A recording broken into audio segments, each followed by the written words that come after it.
دو چیزیں ہوتی ہیں کرامات میں، خرق عادت ہوتی ہے، ایک کرامات میں خرق عادت ہوتی ہے اور ایک کرامات میں استدراج ہوتا ہے، استدراج. لیکن استدراج میں استدراج ہی بولا جاتا ہے، کرامات نہیں بولتے، لیکن اسی کے زمرے میں آتا ہے. تو کرامت اصل میں سمجھنے کے لیے خرق عادت کو کہتے ہیں. خرق عادت کا مطلب یہ ہے کہ ایسی بات ظہور میں آ جائے جو عام حالات میں پیش نہیں آتی اور جس میں وسائل کا بظاہر عمل دخل نہ ہو، اس کو کہتے ہیں خرق عادت. اگر یہ عادت اولیاء اللہ سے ظہور ہو، ان کی ذات اس کے صدور کا باعث بنے تو کرامت کہلاتی ہے. لیکن یہی خرق عادت اگر انبیاء علیہ السلام کی ذات گرامی سے وابستہ ہو تو اس کو معجزہ کہتے ہیں. اور یہی خرق عادت اگر اللہ تعالیٰ کے نافرمان بندوں سے ہو، اس میں شیطان کی ضروریت بھی ہے اور دوسرے لوگ بھی ہیں، وہ استدراج یا جادو کہلاتی ہے. تو روحانی آدمی کو اس بات سے واقف ہونا چاہیے کہ خرق عادت کی 3 قسمیں ہیں. یہ خرق عادت کے 3 رخ ہیں، یا خرق عادت کے 3 طریقے ہیں. ایک طریقہ کرامت کہلاتا ہے، ایک طریقہ معجزہ کہلاتا ہے، اور ایک طریقہ استدراج کہلاتا ہے.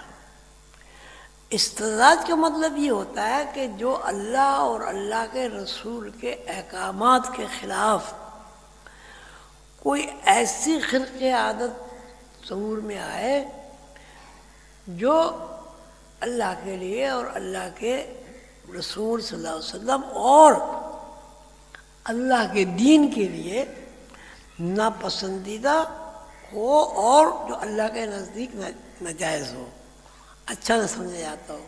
جیسے جادو. حضرت موسیٰ علیہ السلام کے زمانے میں خرق عادت، استدراج اور معجزے کا ظہور ہوا ہے. حضرت موسیٰ علیہ السلام جب میدان میں تشریف لے گئے تو جادوگروں نے رسیاں اور بانس پھینکے، تو رسیاں اور بانس جو ہے وہ سانپ اور اژدہا بن گئے. اب اس بات کو آپ نے اس طرح بھی سمجھے کہ انہوں نے جادو کیا، جادوگری کا کرشمہ دکھایا، یعنی جادوگروں نے. یہ جو کرشمہ دکھایا گیا ہے اس کو روحانیت میں استدراج کہتے ہیں. اب دوسری بات جو ظہور میں آئی وہ یہ ہے کہ حضرت موسیٰ علیہ السلام نے اللہ تعالیٰ کے حکم سے لا تخف ولا تحزن ان اللہ معنا، اللہ تعالیٰ نے حضرت موسیٰ علیہ السلام سے فرمایا کہ نہ ڈر اور نہ خوف کر، نہ ڈر اور نہ خوف کر، اپنا عصا پھینک دے. لا تخف ولا تحزن ان اللہ معنا، تو اس ساتھ اللہ ہے. تو آپ سب لوگ واقف ہیں کہ حضرت موسیٰ علیہ السلام نے جب اپنا عصا پھینکا یا زمین پر ڈالا تو وہ اژدہا بن گیا. جب وہ اژدہا بن گیا اور اس اژدہا نے جتنے سانپ اور حشرات الارض بنے تھے ان سب کو نگل لیا. جب ان سب کو نگل لیا تو حضرت موسیٰ علیہ السلام نے اس اژدہے کے گردن پر ہی جہاں بھی ہاتھ رکھا اور اسے اٹھایا تو پھر وہ عصا بن گیا. لیکن جادوگروں نے جو رسیاں پھینکی اور وہ سانپ بن گئے، اس کو نہ کرامت کہا جائے گا نہ معجزہ ہے، وہ استدراج ہے. اس کو جادو بھی کہہ سکتے ہیں، جادو ہے، استدراج ہے. تو پہلی بات جو سمجھنے کی وہ یہ ہے کہ جادو اور استدراج ایک ہی چیز ہے، اور کرامت اور معجزہ خرق عادت کے زمرے میں آتا ہے. آپ یہ بھی کہہ سکتے ہیں کہ خرق عادت تو جادو والی بھی ہوئی، لیکن یہ چونکہ یہ طرز فکر اللہ تعالیٰ کے لیے ناپسندیدہ ہے، اس لیے اس کو ہم جادو کہتے ہیں، شیطنت بھی کہتے ہیں، ابلیسیت بھی کہتے ہیں.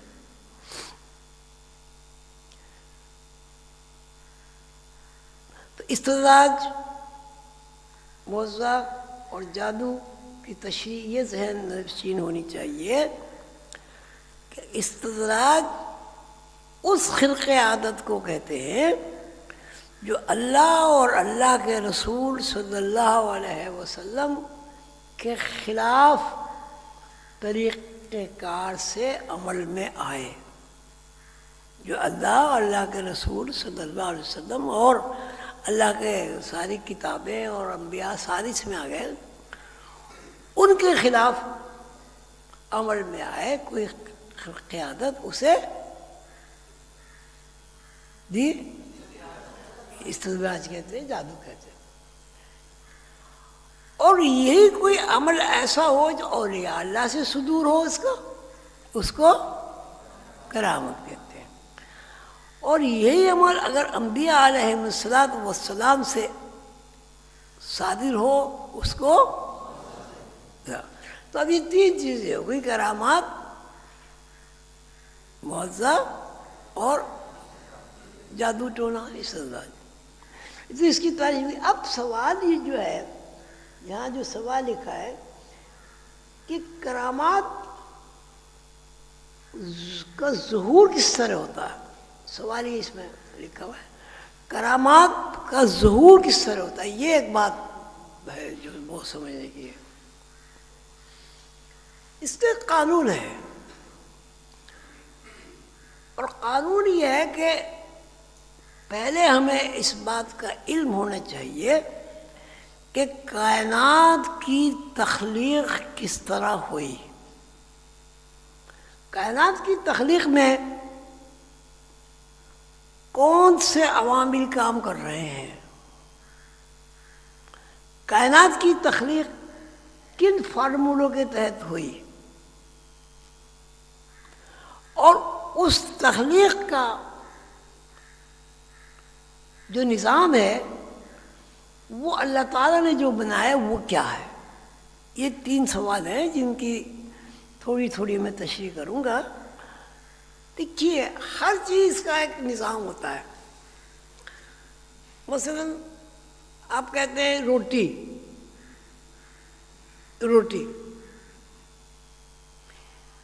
تو روٹی کہنے سے منشا پورا تو اس لیے ہو جاتا ہے کہ ہمیں پتہ ہے کہ روٹی کھانے کی چیز ہوتی ہے. لیکن سوال یہ ہے کہ روٹی بنی کس طرح،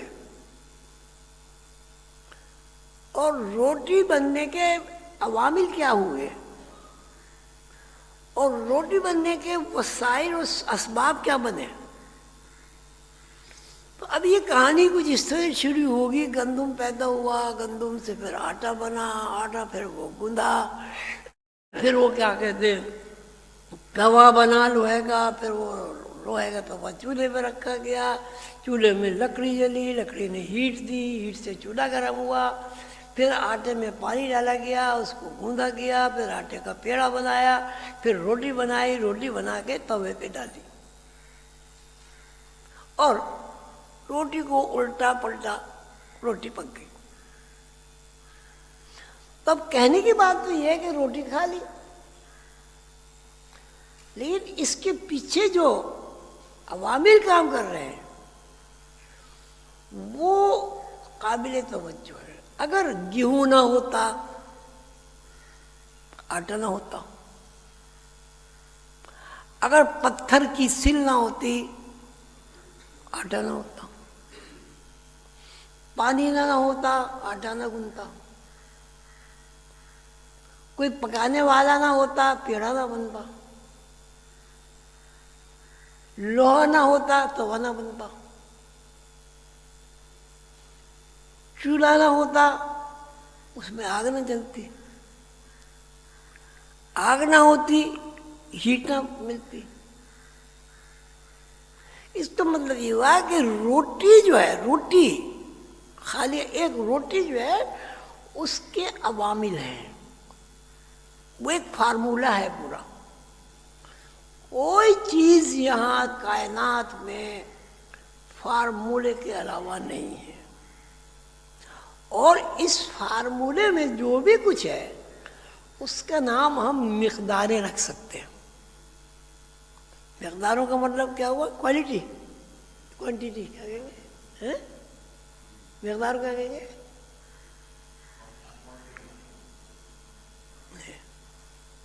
کیوں بھائی؟ مختلف اجزاء ترکیب۔ کوالٹی کا کیا مطلب ہے؟ کوانٹیٹی کے معنی یہ نہیں کہ مقداریں الگ الگ ہوں، اجزاء ترکیبی، ہاں ٹھیک ہے، پھر کوانٹیٹی کہہ سکتے ہیں۔